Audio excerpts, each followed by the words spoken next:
So, I am a person. I live in the world and I would really like to figure out what is actually really the deal with the world and whatever reality surrounds it. So I closed my eyes and I asked. But nothing. So bummer, dude. Instead, I, like most people, have had to wade through the massive sea of ideas that we as a society have collected, picking and choosing which to accept or reject. There were some that were pretty easy to reject. The idea of an angry God being that reacts, judges us, is petty, and punishes, or an all-powerful deity who created everybody but only gives the blessing of eternal happiness to the select few and banishes everybody else to permanent misery. No, I don't like either of those. They make no sense. There were others that I instantly liked, biology, or just the study of all the intricacies and awesomeness of nature. And evolution, what a spectacular, although violent, but still majestic unfolding of life on this planet.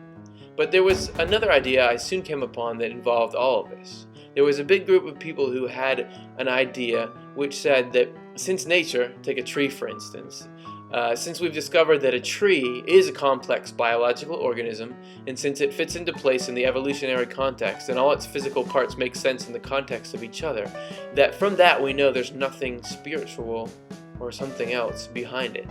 I think everything science is saying about trees is true, but I don't see how that negates the possibility that all the laws and events leading to a tree could be powered or infused or whatever by some greater mind or a greater something. How can you say you know everything about a tree just because you know a lot about it? Consider, if you're in the mood, the following. So the first person ever to see a tree suddenly sees his first tree. Oh, he says, I see what that tree is. It's a thing sitting there on top of the ground. It's gray and crinkled, and there it is. I see it, and of course I know what's going on. I'm right here in front of it. But is he right? Well, yes and no. He's right about some things, but as you or I could easily tell him, there's a lot going on here that he missed. Along comes a person from the future, from hundreds of thousands of years later, maybe even millions, when humans have been around trees and messing around with trees for a long time. He comes and tells the first person, guess what? You don't see it in this tree here, but actually, this tree has leaves inside it. They're going to come out when the weather gets warmer. And not only that, but even though they're buried, there are roots in the ground that stick out, just like these branches. Plus, the inside of this tree is different than the outside. It's made of wood. We actually cut those things up and make all kinds of things out of them. But as he was talking, another guy from just 1,500 years later came up to both of them and said, hey dudes, I have something new to tell you about trees. And the second guy says, what are you talking about, homeboy? Or however you said homeboy back then. My people and I have been around trees for hundreds of thousands, maybe even millions, of years. We've done everything you can possibly do to trees. We cut them open, we pruned them, crossbred hybrid species, ate the fruit that grows. My cousin Theodore dressed up like a tree for Halloween. My entire house is made of wood. I stare at dead trees all day. How can you possibly say that I don't know what's going on with trees? But the third person said, oh, you do know a lot about trees, no question. Everything you said is true and real, but do you know about cells? Cells? The wood that you're looking at isn't just wood. On a microscopic level, it's actually made of trillions and modullions and drazillions of spherical units, which grow, reproduce, and divide. But inside those are still smaller, highly complex organelles that each perform a specific function, just like your organs in your body do. This whole tree as a unit is pulling water from the soil and opening tiny pores in its leaves to create a suction force in which to do so while food travels down in an interior layer of bark. Yeah, it's true. The whole tree is made of cells. Oh yeah, and guess what? So are you. This stuff has always been happening the entire time you've been around trees, but you just couldn't see it because you didn't have the right tools. So while you were right, and you were right, you just didn't know the whole truth. But I know the whole truth.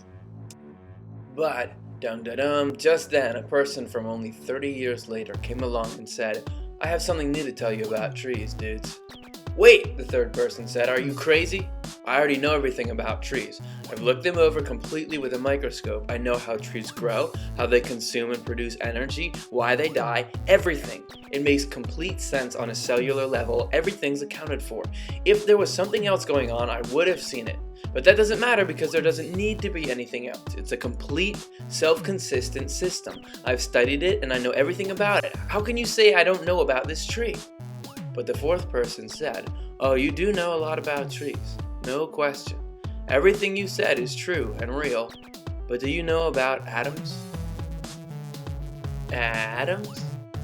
That tree and all the cells in it are actually made of these incredibly small units called atoms, which consist of a core of even more minute units called protons and neutrons. But there's a third element in atoms called electrons, which are particles so tiny they barely even have any mass at all, and they whip around the center at thousands of miles per second. And we made these machines that get them almost up to the speed of light. Oh yeah, did you know that light has a speed? Yep, 186,000 miles per second, as fast as the waves shot out of the sun.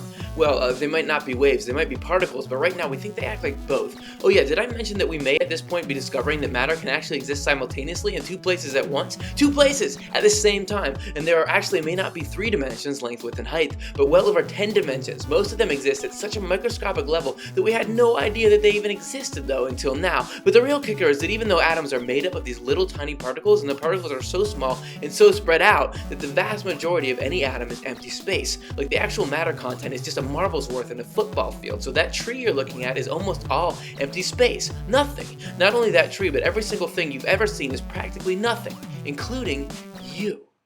You, despite all your achievements and personality quirks, are almost 100% walking, talking, empty void. Pretty trippy, huh? So there we are, person number 4. But are we going to make the same mistake? To think that just because we know a lot, we know everything. Or just because we've learned amazing complex things, that there can't be exponentially more incredible, unbelievable, mind-blowing things sitting right there inside the thing we think we know everything about. So when the 5th person comes and says, "Yes, you do know a lot about trees, but do you know about influx?" Huh? That tree is in the shape of your mind, you know.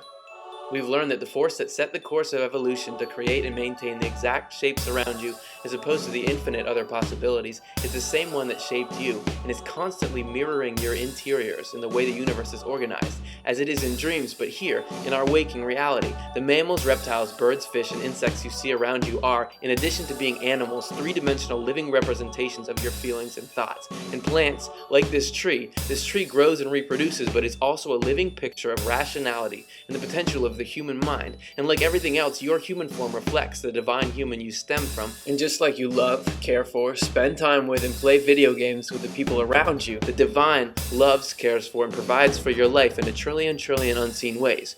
But this will be a lot clearer when your body dies and your spirit becomes aware of the other world it's already living in. Or something, I don't know. Maybe there is something spiritual going on. Maybe it seems too far-fetched. But none of those first 3 guys had any inkling of what the next guy would bring.